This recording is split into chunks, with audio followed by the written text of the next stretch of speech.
We are so excited to be here with all of you today because we are announcing our new podcast, the Too Opinionated Podcast. I'm Attorney Kay. And I'm Nurse A. In this episode, we are going to confront one of the most controversial and eyebrow-raising trending topics in popular culture these days, and that is the enigma that is Kanye West. Now, unless you've been living under a rock, you've probably heard one thing or another about Kanye and his endless drama that always seems to follow him.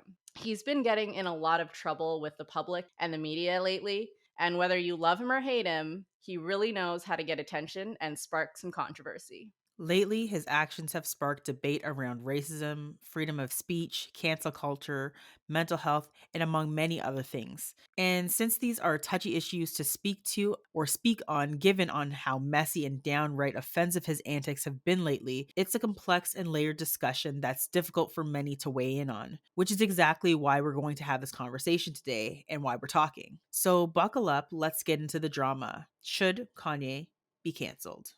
This episode has been recorded about 3 weeks ago, and since then, Kanye has said some outlandish things. Yeah, I mean, we started wanting to talk about his reckless tweets and the Sarah Silverman debacle. And within a matter of weeks, it has been just nonstop drama from Kanye. So even though there has been much that has transpired since then, we're going to take this little snippet since this was recorded a bit ago, but there's always more to talk about with Kanye. All right, so let's talk a little bit about Kanye West. So over the last couple weeks, it's been wild. What do you think? What do you want to start? Where do you want to start this conversation? That's the question. So when we talked about this originally, we picked Kanye and Sarah Silverman, which was the topic at the time. And since then, I don't know, in a matter of 2 weeks, there has been topic after topic of Kanye just blowing up the internet. So I feel like we can touch upon a few of those things. Absolutely. I think the reason why I first kind of prefaced and wanted to bring Sarah Silverman into it was because, Black Twitter got all mad at her. She came on and she's like, oh, the silence is so deafening. And it's like, wait a minute, Black people have been calling out Kanye from the time he was talking about slavery being a choice. And I mean, I remember seeing that and being like, what did he say? And it kind of fell off the radar. Like, I think, I remember that he said that, but I don't remember a lot of other folks making a big deal of it when it's a huge deal. So Black Twitter got on Sarah Silverman's back and was like, we've been canceling Kanye from time. Like, where have you been? And then the other part of that controversy surrounded the fact that she's a comedian. I don't find her particularly funny. And her comedy surrounds race and racism. And actually, there is some skits that she's done with blackface. So I really don't think she should be jumping up and saying anything. I understand I think it's good to say that, we shouldn't be talking about Jewish folks this way. We should, like, it's anti-Semitic. But her to be trying to call Black folks out, to be like, oh, you guys aren't saying anything about him. Yeah, we've been saying things from time. Well, I think that hits an interesting topic, right? Because this is something that happens culturally, and some people may recognize it or not. The cultural phenomena around that people may or may not recognize is if there are comments made about perhaps more status quo communities, there are a lot more people who will jump up. Kanye had been making comments, like you said, slavery was a choice and things like that about the Black community, and I don't think there was as much outrage that came out from it. And so I'm seeing that is a comment now around his anti-Semitic comments and folks expecting that these brands, that's another topic we can jump into a little further, but Adidas, Balenciaga and everything dropping him. Why didn't they do it sooner when he was making other racial commentary? So I think it's an interesting thing to explore. I mean, I completely agree with you. Like, I remember seeing comments kind of actually just recently. I think just today I was seeing those similar kind of comments about being like, well, where was Adidas and these other companies when he was talking about like anti-Black racism and being anti-Black? And I think this is the other thing where people think that, just because you're Black, you can't be racist to Black people. Absolutely. We've been seeing it over time. We've been seeing it with, some of the Supreme Court justices out there. I'm not going to name names, but you know exactly who I'm talking about. No naming names. We won't name names. We won't name names today, but it's just like, these are important conversations to have.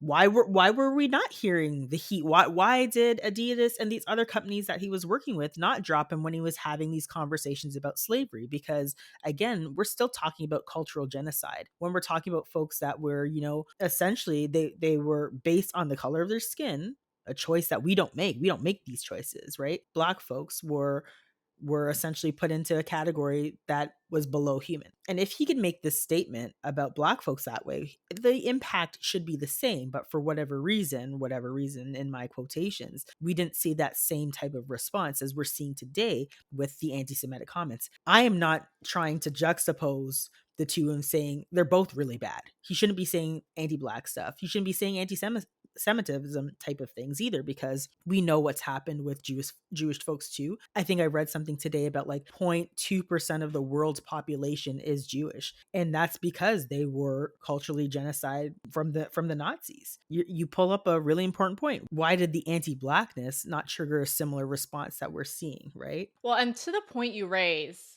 I wonder if part of this is because, like you said, there's an assumption that if you are of a certain race, you cannot be bigoted or racist towards that race. And so, because Kanye is black and he's sharing his opinions about black history, black slavery, black topics of that nature in the culture, people don't touch it because he has this free pass to speak on black people. Do you You have know, thoughts about it? I it's mean, I it's can. crazy. It's no, honestly, you're saying all the things that my husband said to me today, because we had this conversation just at lunch, and he's like, it's not like we're hearing a Jewish person coming out and speaking about the Holocaust in this way. Him using his blackness to say these types of things, he's like, he didn't say it makes it okay, but it makes it like more acceptable for him to say these things. And I'm like, but it doesn't matter if the conversation is, we don't agree with this because now you are bringing up and talking about you are being racist, then why shouldn't he got canceled back then? Like, I get it, and I get what you're saying, but it's just, it still leaves a dirty feeling in like in my mouth with the whole fact that we're seeing this anti-blackness. We're seeing it in multiple different things. We've seen it with like COVID-19. We've seen it in healthcare. We've seen it with George Floyd. Like, look what he said about George Floyd. Oh, don't even get me started. That is the one that set me off, and I was like, "We got to talk about this." But to your point, like bringing it back to the Sarah Silverman, right, and her calling out black people on saying, "Why aren't you standing up?" Part of it is that, right? I mean, regardless of who the speaker is, even if they are of that race, if they're making racially hurtful and destructive comments about that race, they should be condemned no matter what, whether they're part of that race. And to Sarah's point, I do agree, there are a lot of things I don't agree with, but the more people that are of different races that stand up and say, even though you're black, Kanye, that is wrong to say, that really helps to move the conversation forward, I think. I 100% agree. And I think this is where we were having those conversations kind of at the beginning of the pandemic, too. We were seeing kind of the rise of anti Asian racism, too. Those similar types of conversations were coming through when, and I heard this, and I'm sure you probably heard this too, where folks were like, oh, we're seeing all this anti Asian racism. And there were instances where black individuals were racist towards Asians as well. And then I remember seeing this dialogue through Twitter and other conversations where it was being said, well, Asian folks weren't speaking up for black folks when racism was Totally. happening too, right? And I think Yeah. you're right. You're absolutely right. It's really us all coming together, collectively raising our voices to be like, no, this shit ain't right. We should not be seeing this, whether you're black, whether you're Asian, whether you're, from a Muslim faith. We all need to stand up and denounce racism. But the thing is, not everybody's there yet. We see those disparities, and that's why people continue to sound the alarm. Right. And it strikes a chord when you can identify with it, which is why I think a lot of folks really stood up and took issue with the anti-Semitic comments. I relate to what you're mentioning earlier on in the Stop Asian Hate movement, where there was a lot of commentary around, well, they didn't stand up for, or, from certain people in the black community, they didn't stand up for us, or I know Asian people that didn't take a stand against anti-black racism, so we're not going to say anything. And one thing that stood out to me about that was that whole, specifically about those two communities, that was something historically that was meant to be divisive in the first place, right? The history of black folks and Asian folks coming or being brought to North America in slavery and the railroad and all those things like that, the power of them together could have been challenging and so politically and otherwise, there were stakes driven between the two communities to turn them against one another. And you can see that perpetuated. And it's very interesting to see folks still have that belief. So, the more that people can come together and challenge and condemn racism and not each other's races, they get us so much farther ahead. But those kind of divisive habits are still there. I 100% agree, and I think that's another conversation, a whole other A podcast whole episode a that we whole need to other have. But let me exactly. ask you this: is this cancel culture? What do you think? Is this cancel culture Regarding Kanye and his comments, in the traditional sense of cancel culture? Is he being canceled?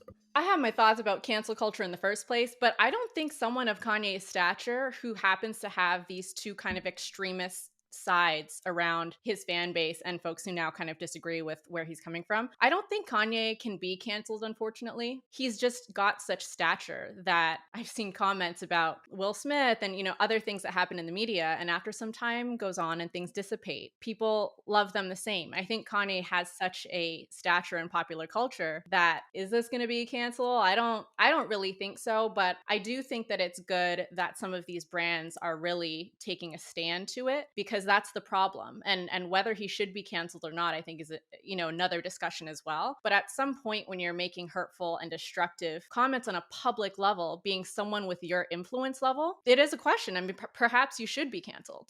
Yeah, I agree. I have my own thoughts and feelings on cancel culture as T- well. t- tell And me. I think I would say that, when I think about cancel culture and I think about who should be canceled and the types of reasons why they might be canceled, I'll have to be honest, the first person that comes to my mind is Harvey Weinstein. So like I think about him and I think about that is a perfect example of someone who absolutely should be canceled. I agree with you. I don't think Kanye is going to be canceled for what he said. And I'm not saying that he shouldn't, but he's being canceled, I guess, in other ways by brands dropping him by saying, okay, you know what, we're not, if you're going to say this, you're going to be bigoted, you're going to be racist, we don't want to align ourselves with you. It almost dovetails into another conversation, which is the conversation on free speech. Is this free speech? Or see, this is where I'd say in Canada, we have anti-hate speech laws. So I would say here in Canada, if he said that, shit would go down. Like he could be charged under, hate speech laws here because we actually have federal jurisdiction over the laws of folks speaking about hate speech. Like, for example, there was just recently a doctor who she's Jewish and she had this heckler or whatever that was sending her hate mail. Then he sent her anti-Semitic hate mail and started saying, specific things about eradication of the Jews. And now he's being charged at a federal level. Kanye is not in Canada. What's the laws out there in terms of this type of speech? Or does he have the right to have free speech? What do you think? I think, yeah, go ahead. Before I say what I Yeah, think. well, my attorney brain has a lot of thoughts about this, and I always see it a very interesting juxtaposition of Canadian versus American culture, laws, society, policy. Being someone who's Canadian, who's lived in the US and worked in the US for a long time, I think about that and back to the cancel culture.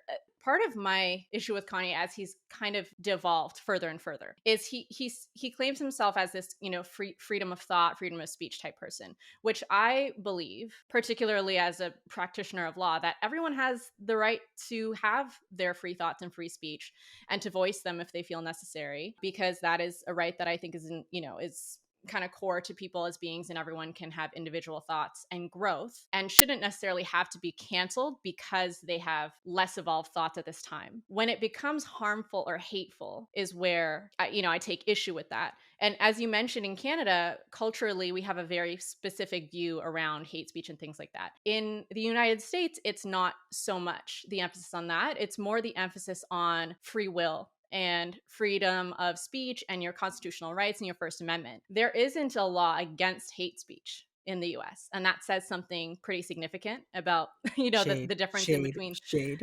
it says something. It says Right. something.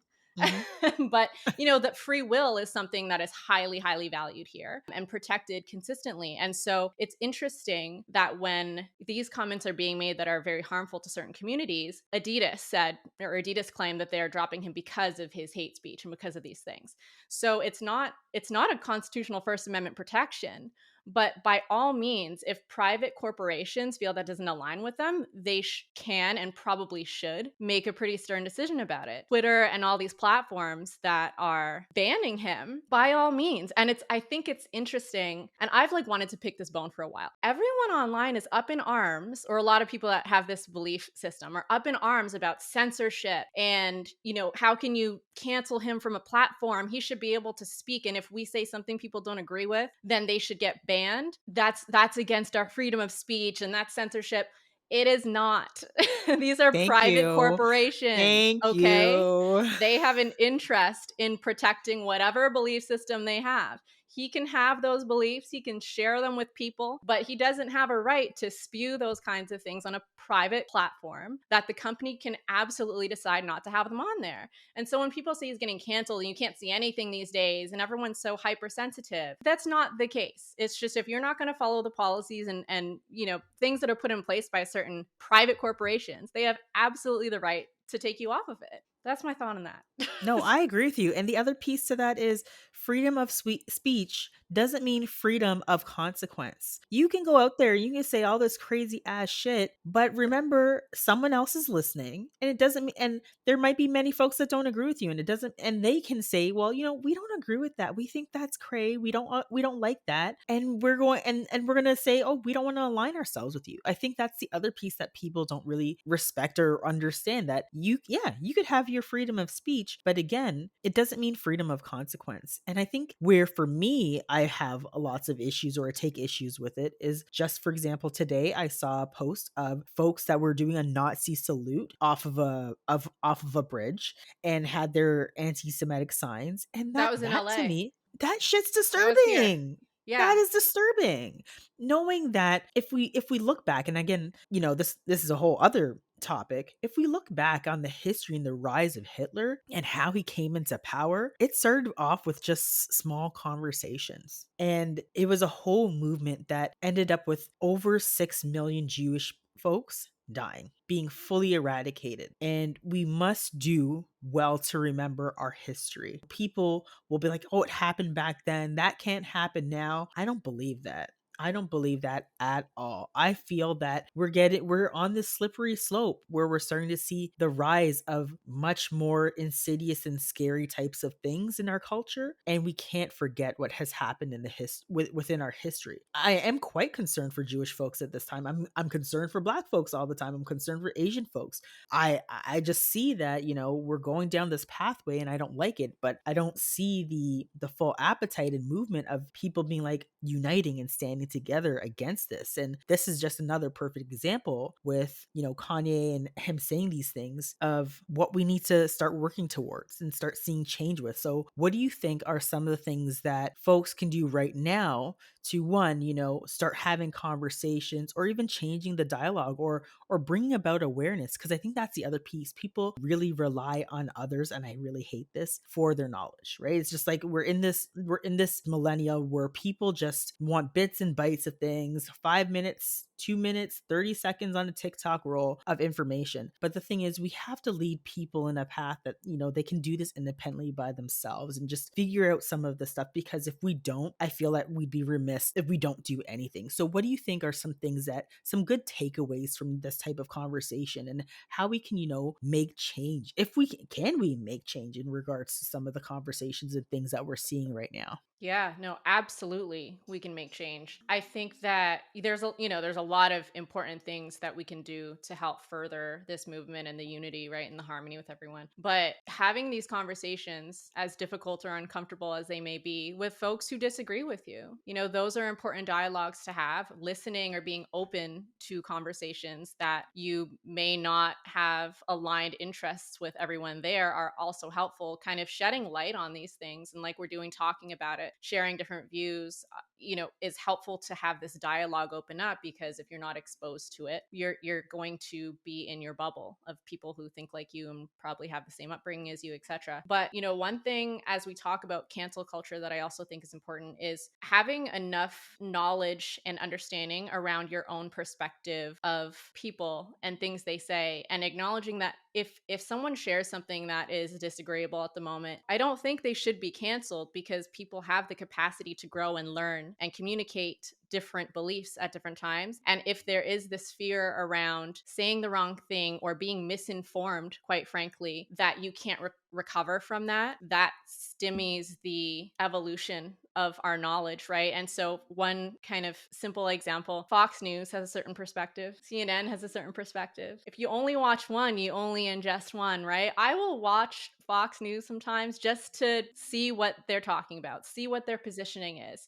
read dialogue online or things that I don't necessarily agree with, because you have to kind of help your thought process evolve around it, right? And just create visibility for other people, and be open and extend grace. And people might have views that you think are abhorrent, but be more open-minded about that and share and educate. I think education is key, and it's easy to condemn people that you don't believe the same thing as, but a lot of the times it's simply like educating them so that they are aware of a different perspective. But I mean, this is a topic that I know is near and dear to you. What are your thoughts about, kind of Well, kind of getting past this? see, I was gonna push you on one thing. Go So I, for I it. agree. I agree that we need to open the dialogue. We need to have conversation. So, for example, I saw also today that some Holocaust survivors, or I think it was like a Holocaust museum, had invited Kanye out to come to the museum, and his rebuttal was, "I go to a Planned Parenthood," and it's just like, come on, like, I just gotta come sigh. I on. mean, Come on, right? But I think like those are the olive branches I think that are important to be put out there. Like I think those conversations are important. I think he also was on like a Jewish individuals podcast, and it was wild. I listened to some parts and I was just like, I can't handle this. And I think that you're right. Those conversations need to be had. Is there anybody that you would not be willing to talk to? I'll be honest. I'm probably not going to sit across the table from a neo-Nazi and have a conversation with them, because I fundamentally don't think that I might be able to change their mind. I'm sure there are some people that will be able to do that, and great for them, because I just don't have all that energy to do that. Like I'm glad someone else will be, but I just feel that I don't have enough invested, or feel that I should spend that, and that's like emotional trauma, right? To sit there and have those types of conversations. So I was going to ask you, I was going to say, like, is there anybody that you wouldn't speak to, or would you have conversations with everybody? Honestly, you could say that it would be yes. Like, just what's your vibe? What would you say? now, I mean, I'm sure there are some people who are absolutely abhorrent, and if given the invitation, I couldn't bring myself to spending a minute of my time on them. I would like to say that I would give that time to have a conversation with even folks that I really don't think I have anything in common with. If not only, I mean, that could change if you tried to put like Hitler in front of me, if only to create a platform for the benefit and education of others. And I'm very comfortable, especially given my career, like being on different sides of something. And people ask lawyers all the time, how do you represent criminals? There's a side of a story, of their story, that might not be what other people perceive. And so I would like to say that I'm comfortable enough to talk to people and give the opportunity to explore with people that I staunchly disagree with or oppose, if not just to put it out there for the benefit and education and perspective of other people. Like, you're Yeah, not going to sway me. Like, I'm not going to, right. like, I don't think there are some people that I will never agree with for a minute. But I think putting it out there and understanding a little bit of that perspective can be helpful for some others and potentially worthwhile. But don't set me up an interview with like I'm gonna send Donald Trump to you. Like Dawn or so. Joe Yeah, Joe Rogan won't even platform Donald Trump. that's what I was like. Don't send me an invite with Dawn. Like, I already thought that. I wanted to say him, but I applaud you, because honestly, maybe that's just also about your profession, right? Like I'm in healthcare, and I also do health equity work. But again, I just also feel that like there's been many times where I've tried to extend that olive branch and have been bitten by it too, right? So like maybe it's just also the experiences that I have that would make me say, what, I'd be hesitant to speak to this type of person. I'd say 99.9% of people that I would engage in listening. I don't know if I would say a dialogue. I would listen. And there are some people that I think that I just some folks I just don't deserve my time. don't deserve your time. Yeah. Yeah. And I kind of see it that well, like, and I totally understand that, and I see it almost that way. Like, if it were to have high tea with them, no, absolutely not. But if it's for the benefit of some larger good or some interview that is going to further people's understanding and increase dialogue, may be different, right? So I think it comes to that. Like, are they worth personal time? Probably not. But is it worth the greater good and the benefit that might come for it? Perhaps. But I have a question for you, being someone who works in healthcare and health equity, that I thought of a lot on the most recent Kanye interview with Drink Champs, right? And so where a lot of this stuff came out. At some point, when you know that something could be a conversation for the sake of intellectual exploration, right? But then something can be completely expected. Like, I think with Kanye, putting him on a platform, we know he's going to say some wild shit. Like, we Right. know that's going to happen, right? Like, he does that. He creates controversy. There's also an understanding that he may have some mental health issues and other health concerns, right? Being a healthcare practitioner, what do you think about the point between entertainment and dialogue and exploration and just doing an interview versus like exploitation, even, or maybe mishandling of someone who has mental health issues, who we could probably expect is going to say some things that may be damaging to themselves or others? What are your thoughts about that? Right. So, that's an excellent question. And I think that I've had this conversation recently with some other folks. And first thing I'm gonna say off the top is mental health doesn't make you racist. So let's just put that out there. But again, there are some really important conversations and pearls here, because I do feel that there's some exploitation. Like, I know that Kanye had said in the past that he's like, oh, I got this bipolar disorder, and I got this diagnosis off of just one time. Or I've also seen other instances where he's like, oh, I can't take medications because it decreases my creativity. But there is that whole, like, you got people around you, right? And if they are seeing that you're spiraling out of control, I think it is your civic duty as a good individual to be like, you need some help. And I think that you are spiraling and you need to see somebody. Again, the conversation on mental health is a really important one. And I think this is universal, where I'd say that most folks don't see mental health as healthcare. And there's a lot of stigmatization in relation to mental health just as a whole. And I've heard the conversation and the discussion surrounding that, some folks who do have mental health challenges, taking medication may nullify some of those effects that they might have that brings out their artistic creativity. But again, there are issues and challenges with that, because I do see the fact that, folks are sitting there, they are benefiting off of this type of thing. Some folks are exploiting the fact he's saying these things, and they're just like, well, yeah, he's wild. Yeah, he's wild. And we still can't forget that there are some underlying issues that need to be dealt with. And that isn't even really equating into this conversation, again, because I said, racism doesn't cause you to have mental health, or just because you have mental health issues doesn't give you carte blanche to be racist. But I think that the most fundamental piece is people need to call in, right? His friend should have been like, whoa, like, this is wild. We need to set up an intervention or something, because I think we've been seeing this issue with him in particularly spiraling. I remember watching like a Netflix documentary, and I think he was at his ranch or something, and Justin Bieber and all these other folks were around him, and he was spewing some wild stuff. And I think one of his boys, that was like, he was a part of his crew from like he was a teenager, stopped recording, because he's like, I can't even record him when I see this happening, because I know what's happening, and it's harmful and it's hurtful to even show this. Like, I don't want people to see this, but it is the reality. And I think that we shouldn't be in a society where we are just being like, okay, well, that person has mental health, but not actually trying to actively support or help that individual. And again, yes, there is some, oh, that individual has to have some self-actualization, but I think he's kind of beyond that point. And again, we just need, as a collective society, to deal with mental health as health. He is of privilege, so he should be he can get the highest and best quality treatment out there, but he's got to have people that are not trying to get a buck off of him, to be actually just a friend, to be like, you're fucking up and you need help.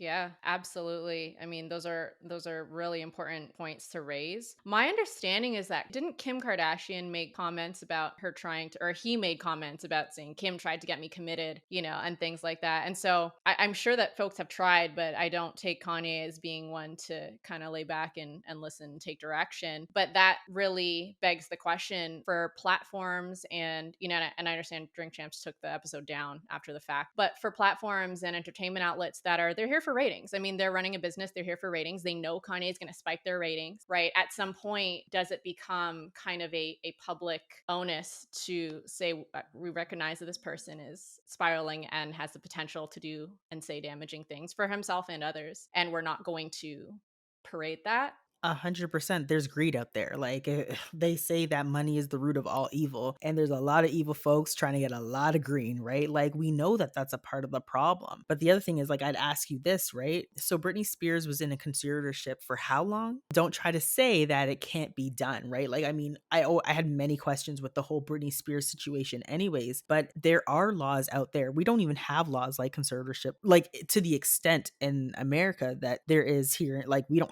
have that extent. It just begs the question, like, if she was so mentally ill that she needed a conservator, we're watching this play out in real time. We've been talking about the challenges and issues. We've seen some of the stuff that he said. And I guess because he's a rich male, he's not worthy of conservatorship. Like, I mean, that's a whole other conversation. But like, again, these are some things that we should be asking ourselves, right? Absolutely. It's tough too when you're of billionaire status to Well, try he's to not a kind of rein you billionaire down. anymore. However, I know, I know. He's coming Let me down not a bury little the bit. lead. Now that he's not a billionaire, maybe there's some wrangling someone can do.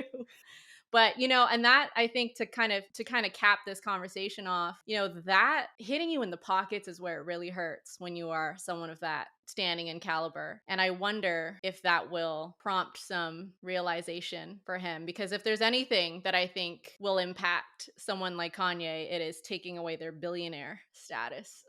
that's Well, that's what heavy. is he, like, half a billionaire now or Yeah. whatever because he lost Adidas? Honestly, I don't know. Like, I think that honestly, I don't know. Like, I feel that we haven't seen it all yet. I just I just have, like, I know I heard that he apologized, but it's some shitty ass apology. I don't think the worst is yet to come. Like, I think there's still more that we're gonna hear and see from this individual. And I feel that the intervention should be happening. Like, I think the people who are surrounding him, who say that they love and care for him, should be like, all right, it's time that we do something different. Cause I don't see E-Talk or any of these entertainment platforms going to stop talking about him because they're making money from it. It's going to take someone to pull him off and be like, all right, if you're not going to do it, we're going to do it. I think hitting him in the pockets is hurting, but I don't know if it's going to stop the conversations that he feels that are necessary to have. I don't know either. And that's kind of the unfortunate part, is if there's anything that's going to really cause you to reflect, I would think that's pretty significant for someone like him. Yeah, unfortunately, I don't know that will have the impact that I would think it would. Not that it should have to be about money for him to be impacted, but I mean, that's at a point where it starts to have residual effect on the people around you, your business managers, your company, all your partnership deals. It's going to force the hand of people around him to be like, shut up. Yeah. No, I mean, And have I to am intervene.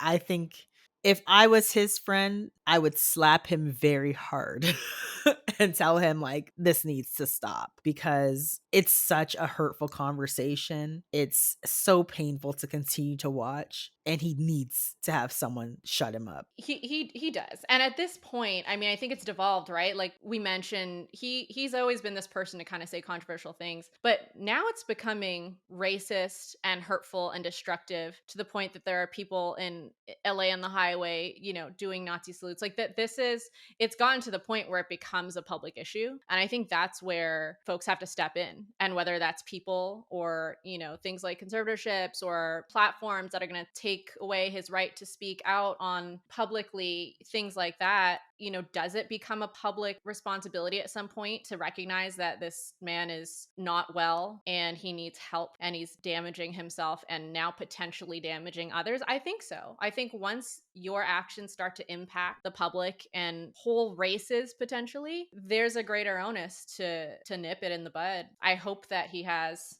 loved ones that will be there for him to support him in that. I completely agree. Like, I think that it needs to be done. And I agree with you that, we have a public responsibility to not just, to him, but to the greater good, to say that, you know what, this is not right and we need to stop it for one, his own health and for the health of other folks, because the last thing we need to see are people starting to be, harming Jewish people, or, that is definitely not what we want to see. And it's a With very that being real said, possibility it as it we've for seen sure in is. the last number of years. So, Yeah, it for sure is. Thank you so much for listening to us rhyme off about Kanye, mental health, censorship, all racism. We just hit them all on the head. Thank you so much for listening.